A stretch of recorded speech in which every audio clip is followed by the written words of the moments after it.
ঢাকা। উচ্চ মাধ্যমিক পরীক্ষার প্রশ্নপত্র ফাঁস হওয়ার অভিযোগ উড়িয়ে দেননি বলে দাবি করলেন শিক্ষামন্ত্রী নুরুল ইসলাম নাহিদ। বললেন, এ বিষয়ে তদন্ত কমিটি তদন্ত প্রতিবেদন দিলেই পরবর্তী পদক্ষেপ নেওয়া হবে। এভাবে প্রশ্নপত্র ফাঁস হতে থাকলে তা জাতির জন্য ভয়াবহ বিপর্যয় ডেকে আনবে বলে মনে করেন শিক্ষাবিদরা। এসব পরীক্ষায় পাশ হওয়া শিক্ষার্থীদের বিশ্ববিদ্যালয়ে ভর্তির সময় ভর্তি পদ্ধতি বদলানোর পরামর্শ দিলেন তাদের কেউ কেউ। পরীক্ষার আগের দিন ফেসবুকে ফাঁস করে দেয়া হচ্ছে প্রশ্ন। পরীক্ষা শেষে প্রশ্নপত্র মিলিয়ে দেখা যাচ্ছে অভিযোগ সত্য। এবার উচ্চ মাধ্যমিক পরীক্ষার প্রায় সবকটি বিষয়ের প্রশ্ন ফাঁসের অভিযোগ উঠেছে।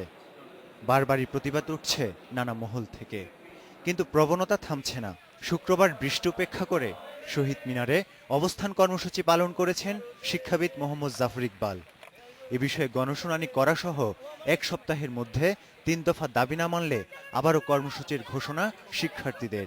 এ ঘটনাকে শিক্ষার্থীদের নৈতিক অবক্ষয়ের পাশাপাশি জাতির জন্য কলঙ্ক বললেন শিক্ষাবিদরা। মেধাবী শিক্ষার্থীরা যেন পিছিয়ে না পড়ে সেদিকে লক্ষ্য রেখে আসন্ন ভর্তিযুদ্ধে কৌশলী হওয়ারও পরামর্শ দিলেন তারা। আমরা যখন নাকি ভর্তি পরীক্ষা নেব, তখন আগে যদি 10,000 ছাত্র নিতাম, এখন না হয় 15,000কে নেব, আর একটু বেশি নেব, যাতে নাকি অনেকেই কোয়ালিফাই করে, তাই না?